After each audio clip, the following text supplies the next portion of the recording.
A Bíblia estabelece o seguinte, pela versão bíblica, o dízimo é algo que você dá ou doa, é algo que você devolve.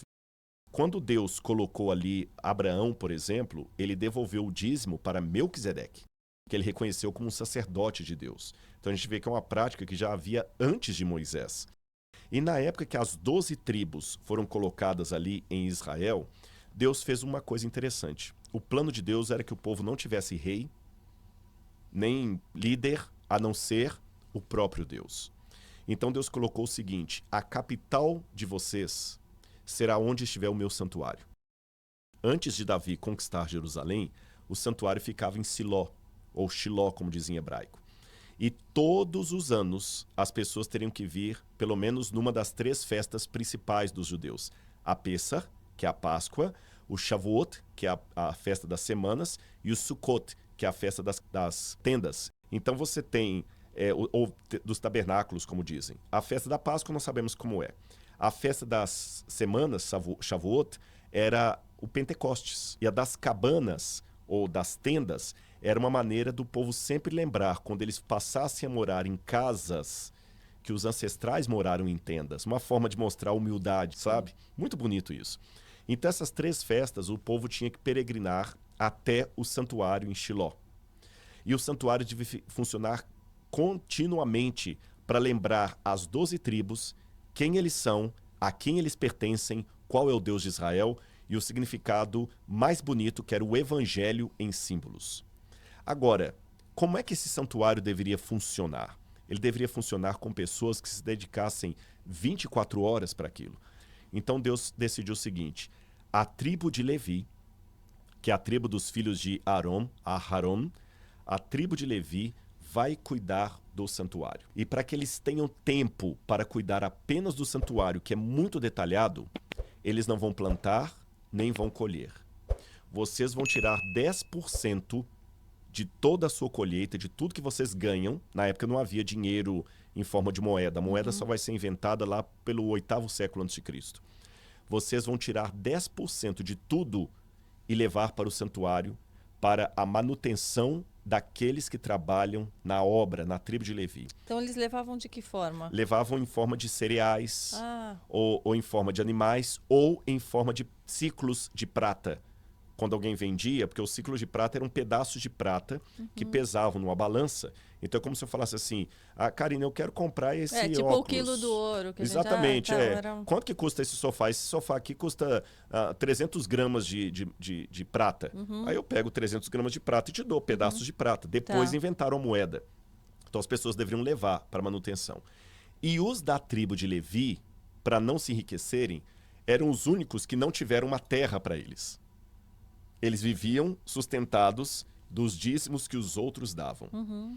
Com o passar do tempo, na época de Malaquias, Deus advertiu ao povo: vocês me roubam. E vocês perguntam: em que nós te roubamos? Nos dízimos e nas ofertas. Ele fala: trazei os dízimos à casa do tesouro, para que fique cheia a minha casa. Qual era a casa do tesouro? O templo que eles estavam reconstruindo, o templo. Na época de Jesus, havia o shekel do templo.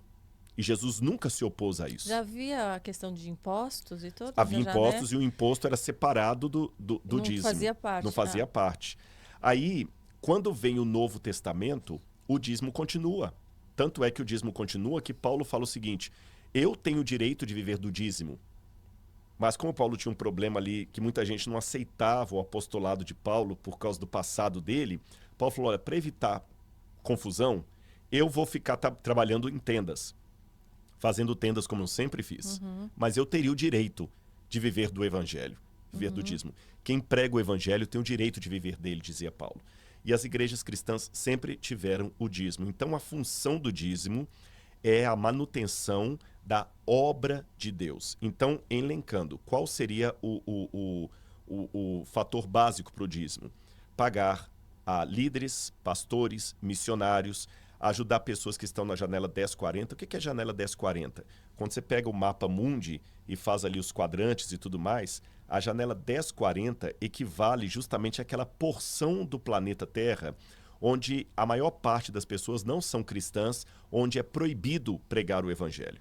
Então as pessoas vão ali e elas podem viver do dízimo. Missionários que são enviados, médicos missionários que deixam a vida profissional de médico aqui para ser um médico em algum país como a Etiópia, por exemplo, ou até no Brasil. Então, veja bem, é um médico missionário. Está fazendo a caridade, mas o dinheiro está pagando a ele. E as igrejas também podem pegar esse dinheiro do dízimo que elas recebem e transformar isso numa caridade institucional, por exemplo. Por exemplo, eu posso dar o exemplo da própria igreja adventista. As escolas adventistas, elas não têm o preço da mensalidade que custaria normalmente. Porque uma parte dos gastos de uma escola, do UNASP, por exemplo, onde eu estudo, são subsidiadas pelo dízimo. Por exemplo, os professores de teologia, para que a mensalidade dos alunos fique mais barata. Você está entendendo? Porque na conta não fecha, só com a mensalidade não fecha. Estou falando com conhecimento de causa. Então ajuda. E nesse aspecto, por exemplo, eu, Rodrigo, eu prego em muitas igrejas. Já preguei em Igreja Batista, Assembleia de Deus, Batista do Calvário, Getsemane, Metodista. E muitas vezes os irmãos perguntam assim, quanto que é o seu sermão? Eu não cobro. A única coisa que eu peço para ir pregar lá é a passagem de avião, se for um lugar longe, ou a gasolina do carro, se for um lugar que dá para ir de carro, e um hotel para ficar, para você ter um pouco de privacidade. Mas eu não cobro. Às vezes, ao caso de algum lugar ou outro, alguma igreja dá uma camisa de presente, alguma coisa assim, mas não faz parte de um... Eu sou proibido até pela igreja de cobrar. Mas e daí como que você vive? Como você Aí paga que é o as suas interessante. coisas? Como nós temos os dízimos, pelo menos o sistema que eu trabalho é assim. Esse dízimo tem uma divisão? Tem uma divisão. Acontece assim. Esse no formato adventista, mas há outros formatos, tá? Sim. O dízimo não fica na igreja local. Então você tem uma igrejinha lá sei lá, em Bode de Dentro, na cidade de Bode de Dentro. Uma cidadezinha desse tamanhozinho que tem meia dúzia de pessoas, tem uma igreja lá. O dízimo daqueles irmãozinhos simples ali não fica ali.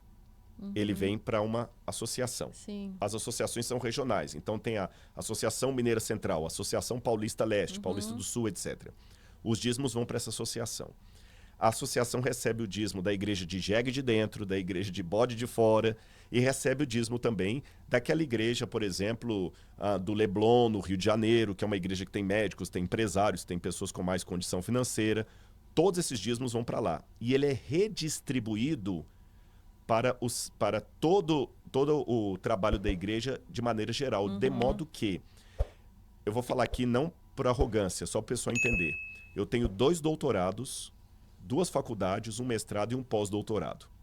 Mas o meu salário não é maior do que o salário de um pastor que está trabalhando lá no interior do Tocantins.